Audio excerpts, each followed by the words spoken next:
అందరికీ నమస్తే. సుధామూర్తి గారి కథల సంకలనం 'తడియారని సంతకాల' నుంచి మరొక మంచి కథ. శీర్షిక 'మురికి వదిలింది'. రచన ఇలా గౌతమ్ గారు. తెలుగు అనువాదం శ్రీ అరుణ గారు. పూణే రైల్వే స్టేషన్ కిటకిటలాడుతోంది. ముంబై నుంచి వస్తున్న 20 ఏళ్ల నా కూతురు రిజుని తీసుకువెళ్ళటం కోసం వచ్చానిక్కడికి.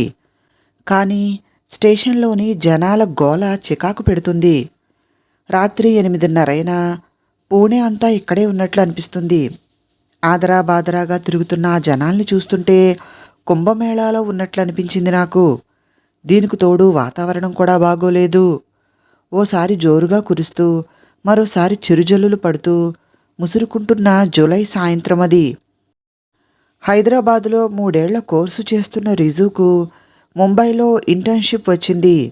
ముంబైలో ఇదే తొలి వీకెండ్ కావటంతో దగ్గరగా ఉంటుందని పూణేలో మా దగ్గరకు వస్తానన్నది.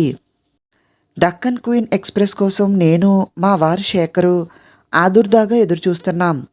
మా ఆదుర్దా అకారణమైనదేమీ కాదు. డక్కన్ క్వీన్ ఎప్పుడూ తప్పించి ఆలస్యంగా రాదు.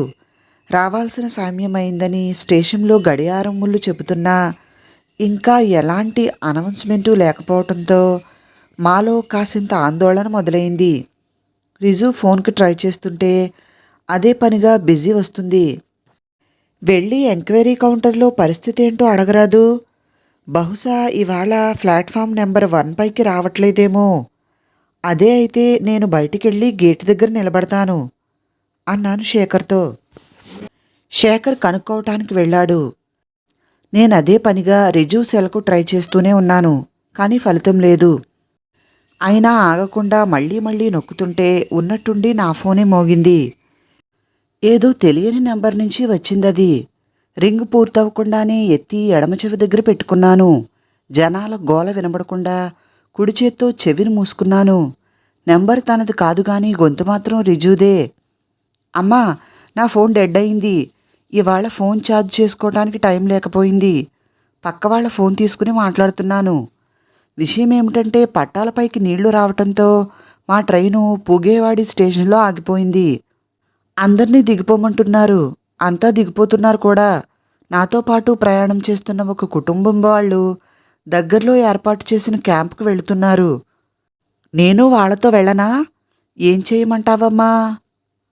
గబగబా అడుగుతోంది తను. వాళ్ళెవరో ఏంటో, వాళ్లతో వెళ్ళటం మంచిదేనా? ఫోన్ పనిచేయనప్పుడు వారితో వెళితే తనను కలుసుకోవటం ఎలా? లిప్తపాటులోనే పరిపరి విధాలా చకచక ఆలోచించసాగింది నా బుర్ర. వద్దు, ట్రైన్లోనే ఉండు అని చెప్పబోతూ ఉంటే, కానీ అమ్మా, అంతా దిగి వెళ్ళిపోతున్నారు. ఖాళీ ట్రైన్లో ఒక్కతినే ఉండటం సేఫ్ కాదేమో అంటూ అడ్డుకుంది తను. తను చెప్పే దాంట్లోనూ విషయముంది. నిజమే, 10 మందిలో ఉండటమే సేఫు.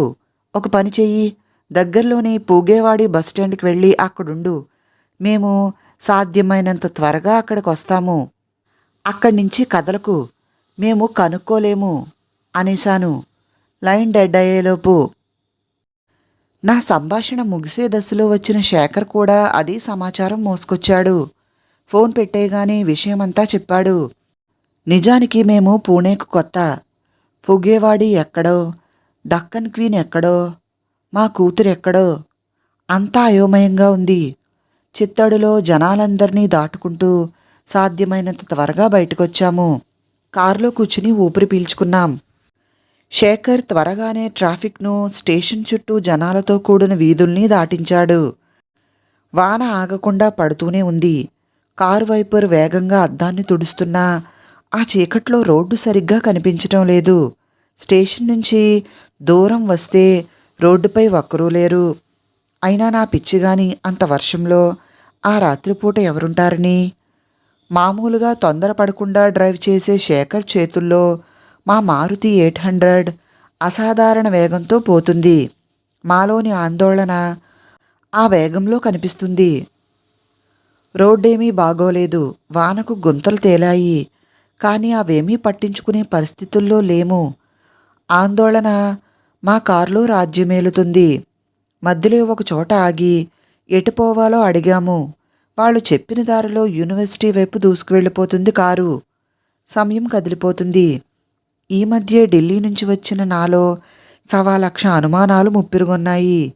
ఎవరూ తోడు లేకుండా రాత్రిపూట వీధుల్లో నిలబడ్డ నా బిడ్డ గుర్తుకొచ్చి భయం మొదలైంది. కిడ్నాప్, మర్డర్, రేప్ ఇలా అనేకానేక సీన్లు నా బుర్రలో వేగంగా పరిగెడుతూ ఉంటే ఆల్ ఈజ్ వెల్ అని మనసులో అనుకుంటూ ధైర్యం చెప్పుకున్నాను. ఇప్పుడు పూణేలో ఉన్నాం. అదే ఢిల్లీలో ఉండుంటే? శేఖర్, ఇందాక మనకు దారి చెప్పినతను 2 కిలోమీటర్లే నేరుగా వెళ్ళమన్నాడు కదా, ఇంకా 2 కిలోమీటర్లు దాటలేదా అన్నాను నిశ్శబ్దాన్ని ఛేదిస్తూ. లేదింకా విసుగ్గా బదిలిచ్చి మళ్ళీ నిశ్శబ్దంలోనికి జారుకున్నాడు.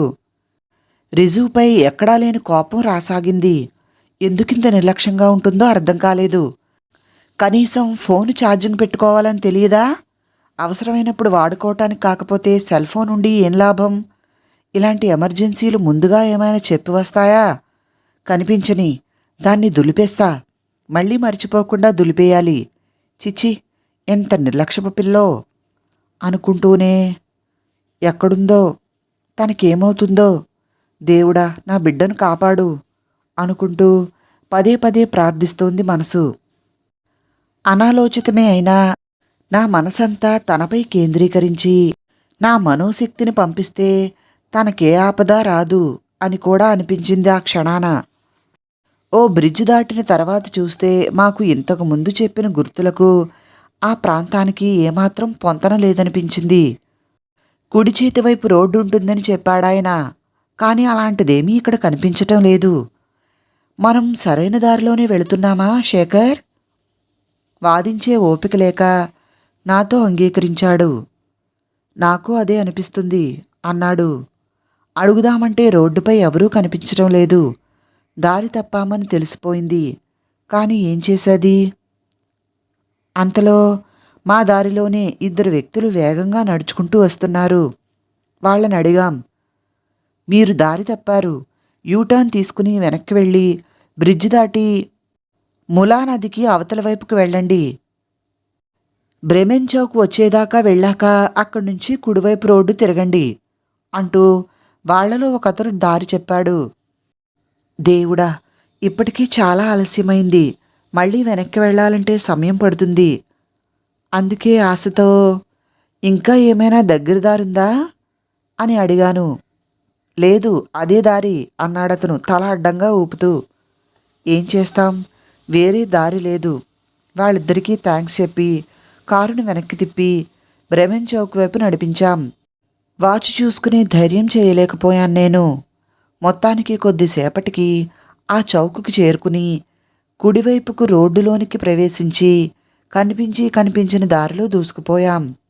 ఒక్కసారిగా మా హెడ్లైట్ల కాంతిలో ఫుగేవాడి అనే అక్షరాలున్న బోర్డు కనిపించింది. కానీ బస్టాండ్ ఎక్కడుందో అడుగుదామంటే చుట్టూ ఎవరూ లేరు. ఎలాంటి వాహనాలు కానీ మనుషులు కానీ లేరు. కానీ రోడ్డుకు అటువైపు మిణుకు మిణుకుమంటున్న వీధి దీపం కింద ఒక మోక్క నిలబడినట్లు కనిపించింది. కొంతమంది కుర్రాళ్ళు, ఓ కుర్ర అమ్మాయి ఉన్నారక్కడ. చూడగానే గుర్తుపట్టేశాను నేను. అది రిజునేనని. గొడుగు పట్టుకుని ఉన్న తనను 3-4 కుర్రాళ్ళు చుట్టుముట్టి ఉన్నారు. ఎంతో అపాయంలో ఉందనిపించింది.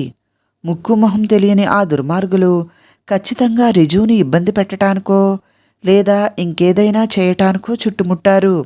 రోడ్డుకు అటువైపు మురికివాడ ఉంది. వాళ్ళంతా తప్పకుండా అక్కడి నుంచి వచ్చిన వారే అయ్యుంటారు. అలాంటి చోట ఉండమని చెప్పింది నేనే కదా. అయినా తానింకా బ్రతికే ఉంది. ఏ రావణుడు వచ్చి ఎత్తుకుపోలేదింకా. ఎన్నో ఆలోచనలు నా మదిలో. వేగంగా యూటర్న్ తీసుకుని బిగ్గరగా శబ్దం చేస్తూ కారుని తన దగ్గరగా ఆపాం. మా రాకతో ఆ ముష్కరులు పారిపోతారనుకున్నాను. కానీ ఆశ్చర్యంగా ఒకరూ అక్కడి నుంచి కదలలేదు. మమ్మల్ని చూడగానే రిజు వెనక్కి తిరిగి గొడుగు వారిలో ఒకరికిచ్చి నవ్వుతూ ఏదో చెబుతుండటం నాకు మరో షాక్. దీనికేమైనా బుర్ర పాడైందా? వాళ్లతో ఎందుకు మాట్లాడుతుంది? అలా మాట్లాడడం వాళ్ళని ప్రోత్సహించినట్లవుతుంది, తెలియదా అని లోపలే తిట్టుకుంటూ వచ్చేయమన్నట్లు వేగంగా డోర్ తెరిచాను. వచ్చి కూర్చుంది తను. చాలా సేపటి తర్వాత దీర్ఘంగా ఊపిరి పీల్చుకున్నాను.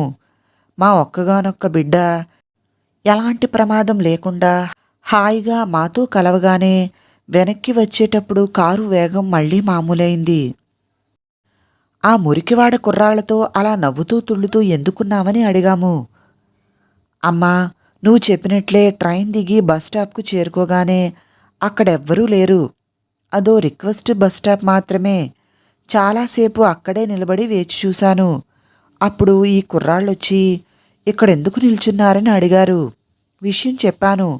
అందులో ఓ కుర్రాడు, ఈ వర్షంలో చీకట్లో ఇక్కడ నిలబడే బదులు మా ఇంటికొచ్చి కూర్చోండి, మా అమ్మ మిమ్మల్ని చూసుకుంటుంది, అక్కడైతే సేఫ్గా ఉంటారు అన్నాడు. కానీ మా అమ్మా నాన్న వస్తే గుర్తుపట్టడం కష్టం, నేనిక్కడే ఉంటానన్నాను. అప్పుడతను గొడుగు తెచ్చిచ్చాడు. ఒంటరిగా ఉండటం మంచిది కాదంటూ వాళ్ళంతా నాతో పాటే ఉండిపోయారు. అందుకే మీరొచ్చే సమయానికి వాళ్ళంతా అక్కడున్నారు అంటూ ముగించింది. తను చెప్పింది విన్నాక కదిలిపోయాను. మనసులోనే సిగ్గుతో తల వంచుకున్నాను. నా మనసులో అప్పటిదాకా మురికివాడల పిల్లలంటే ఒక రకమైన దురభిప్రాయం గూడు కట్టుకుపోయింది. ఇప్పుడదే కుర్రాళ్ళు నా బిడ్డను వర్షంలో చీకట్లో ఎవరూ లేని చోట రక్షించారు. నాదెంత దారుణమైన ఆలోచన! పైపై మెరుగులు చూసి ఏర్పరచుకున్న అభిప్రాయాలు నావి. కానీ బాధ్యతాయుతమైన ఆ కుర్రాళ్ళు నా ఆలోచనల్లోని మురికిని కడిగేశారు. అపనమ్మకాన్ని తీసేసి మానవత్వపు మధురిమపై నాకు నమ్మకాన్ని పెంచారు. సమాప్తం.